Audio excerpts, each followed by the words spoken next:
Shiko Morori basically said that women should take advantage of their thirsty bosses, and I'm going to quote her. So she said, she's a former radio presenter, if you didn't know. So she said, your wife, daughter, sister, or niece is currently being asked for sexual favors in the workplace. Personally, I do not know a woman who has never been subjected to this. Truth.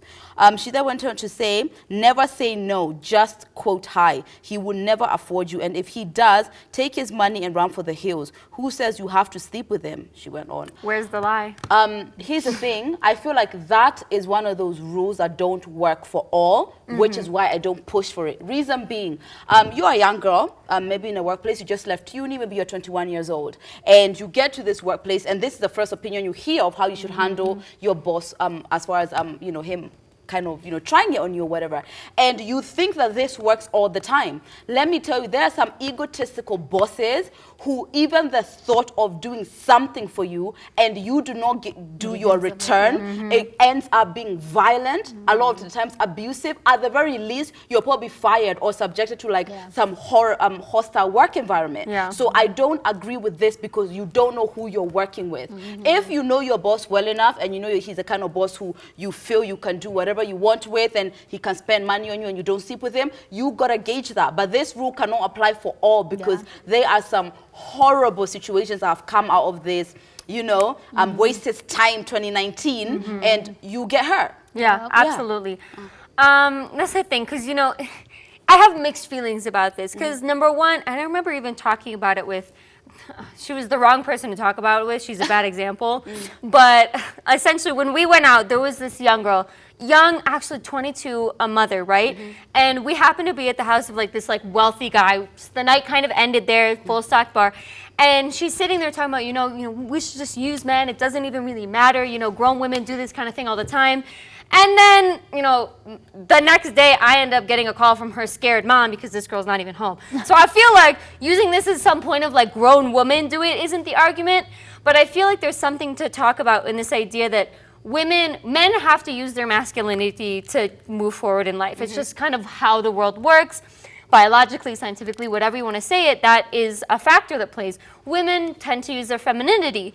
The issue is that when a woman uses her femininity, it can be met with a guy's masculinity. And at the end of the day, like masculine energy is always more intimidating and more powerful of an energy than to be feminine is.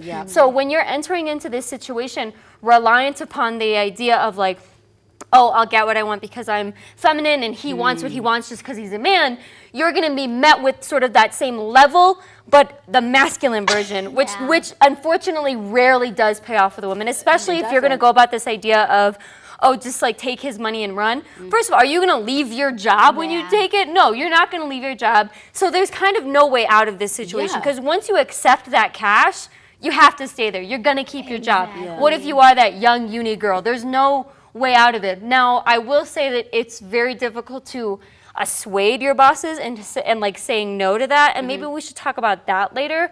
But once it's a yes, the same way with consent, like it's hard for men to recognize consent being taken once you've already given it. So once you say yes one time, it's difficult to have the conversation of backtracking. Yeah, the door's open. You can't unring a bell in their mind.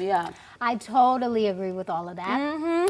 I do not promote, I do not condone sexual harassment in the workplace, and that's exactly what that is. Whether, like, if you are asking for a higher price and your boss is going to ask you for sexual favors, it's sexual harassment. Like, period, point blank. Totally. And I don't agree with it, don't condone it, it's bad. But, I mean, to each their own. Like both of you guys kind of explained, there's women who are out there who are able to like ask for this and they get that without having to give other things in exchange. But a lot of young women out there, like they read this and maybe Moirori, you know, was able to do it and got away with it. But young ladies out there, do not take this as an example. Don't even listen. It's not real advice. Don't even listen to it. Yeah, actually just like pretend this was was even said. Yes. And the reason is, number one, we got to decide what we're encouraging here. Yes. Are we encouraging women to stand for themselves, work hard, have their own money, do what they want to do, or are we encouraging them to continuously do this compromising to get the money from men? Yeah. We are not there anymore. We have enough opportunities where if you feel like you have to sleep with someone for a job, you don't need that job. We are there. And I'm going to speak with so much empathy because I do understand that some of the struggles which you might face are not the struggles which I'm facing. So when I say I can just leave my job and everything will be fine, you might not be able to relate to that. Yeah. But the only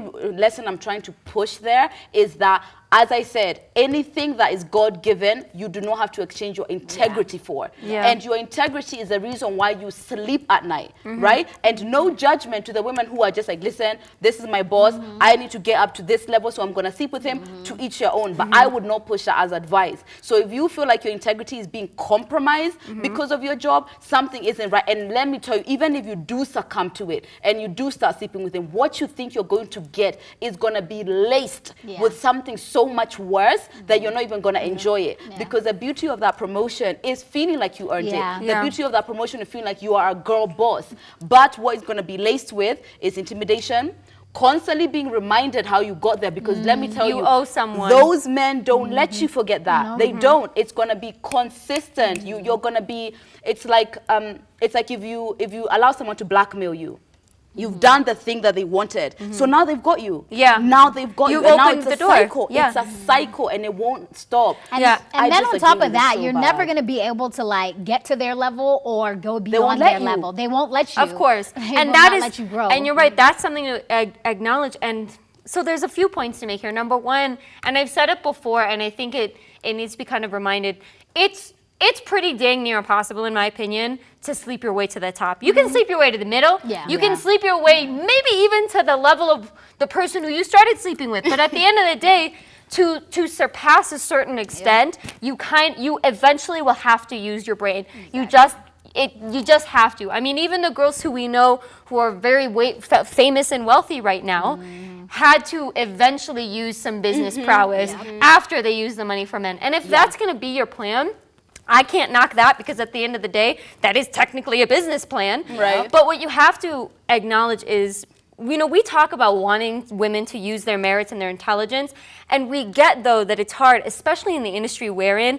It's difficult to see this, like, pretty, beautiful woman who's willing to do these things step out and succeed past you. The woman who's flirtatious, the woman who you hear the rumors about, who's sleeping with such and such person, and then you see her with her own show or a billboard or something. It's really challenging to see a coworker do that. So we're not saying that situation doesn't exist. But what we are saying is that even if that woman got to a position you want to get to sooner, she's going to get to a point where she's not going to have the abilities to go further. And you are going to work your way up the ladder and figure out how that particular industry is run. So once you get to that position, however late it may be, you will be able to work past it. So I have a question for you guys. How would you handle an inappropriate boss at work? I was actually going to tell a story. Please. So when I first got here, as I said, I guess you guys know the story. I came to do law school, then I changed. And a lot of 2017, it was like, the hustle and bustle of auditioning and, getting the show, then it gets to the last end and boom, nothing. Then there was this show which I auditioned for, and it was basically everything. It was kind of just like this, but just like a little lighter. If you watch one of our shows, Chit Chat, it was kind of like that. Oh, okay. So I was so into it because it's talking about, what we young people find important.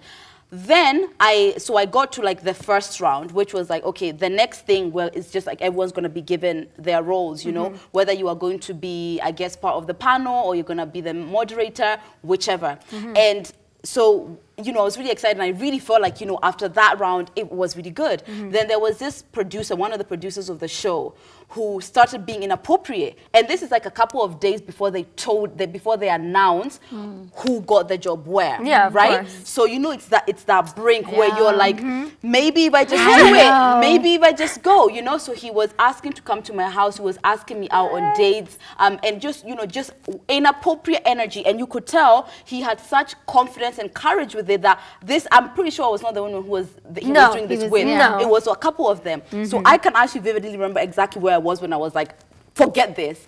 So I was just near my auntie's house and I saw her driving in, right? And she said hello to me. I didn't even say hello to her. I was like, do you know what, auntie? I'm tired of this. If I have to exchange my integrity for this job, this can't be for me. I don't care about this. So I told him, I was like, don't ask me to come to your house. Stop being inappropriate. And if you think I want this job that much, you are sadly mistaken. That evening, they sent the announcement, got the job. So I clearly had the job already. Yeah. He was not the decider. Right, he was not the decider. I clearly had the job already. And if I was willing to sleep around or do something inappropriate with him, I would think that that's how it worked. But because I said, no, I'm not going to do it, now my idea of how this works is, I don't have to do that. I don't have to sleep with anyone or be inappropriate with anybody to get to where I want. And I'm still going to get where I want. So that's how you deal with it, honey. Yep, Absolutely.